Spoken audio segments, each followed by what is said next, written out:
Hello, welcome to the Self Learning Podcast by Dr. Sushma Singh. Let us start discussion on Unit 5 Concept and Theories of Structure.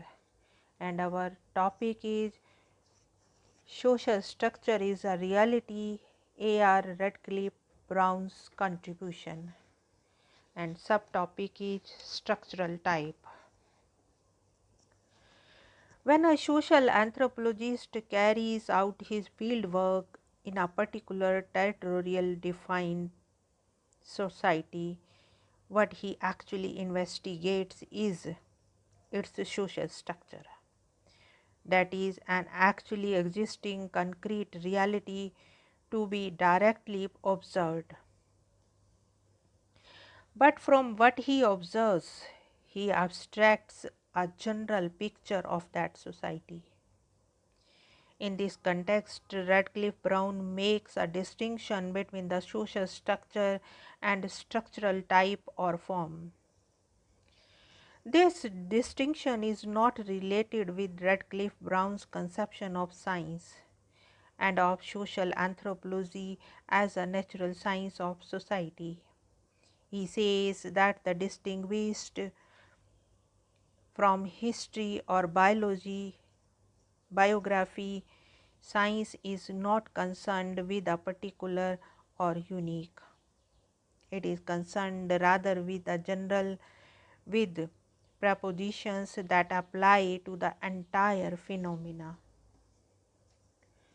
We are concerned with, he says, the form of the structure.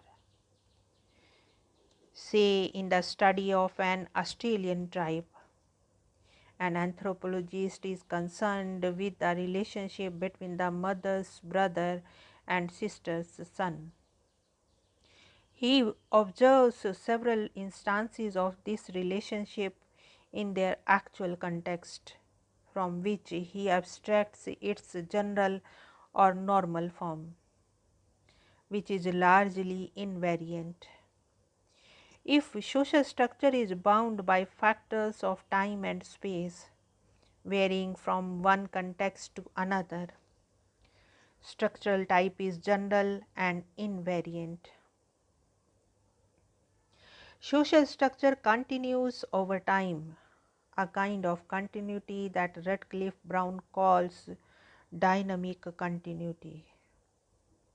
It is like the organic structure of a living body. As a living body constantly renews itself by replacing its cells and energy level. In the same way, the actual social life renews the social structure. Relations between people change over the time. New members are recruited in a society because of birth or immigration, while the social structure changes over time. There remains an underlying continuity and relative consistency,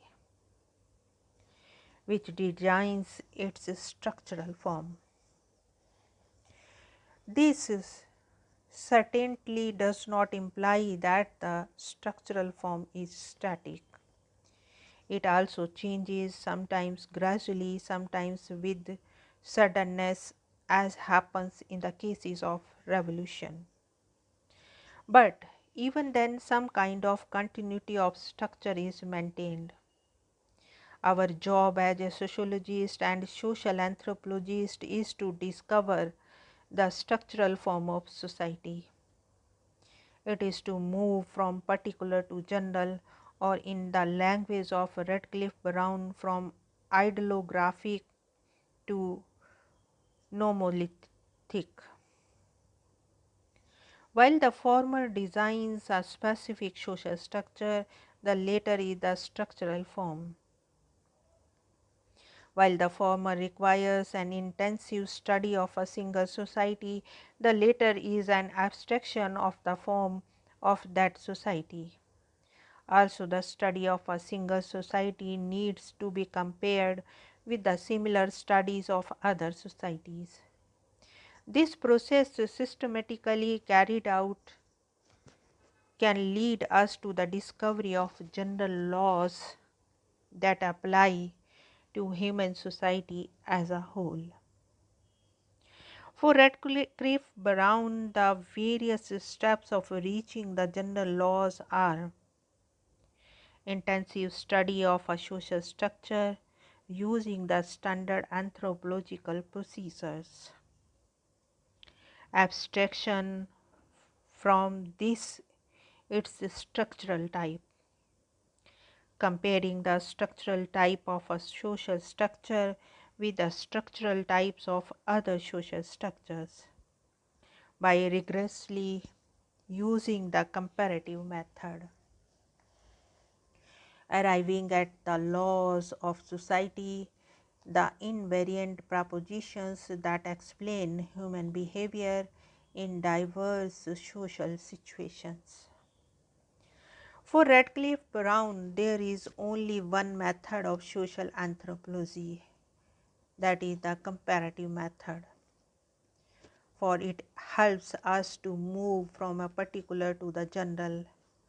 Social structure is what we study, but what we arrive at is the structural type. Now let us move to the next point, society and social structure. Radcliffe Brown's attempt was praiseworthy, for it was the first rigorous attempt to define the concept of social structure rather than just taking its meaning for granted. However, it led to many questions and confusions. If social structure is a collectivity of interpersonal relations, real and observable, then what is society? Do we study society and find its structures? In his letter to Claude Lévi-Strauss, Radcliffe Brown gave the following example. When I pick up a particular seashell on the beach, I recognize it as having a particular structure. The question that immediately comes in our mind is, what do I study, the seashell or its structure?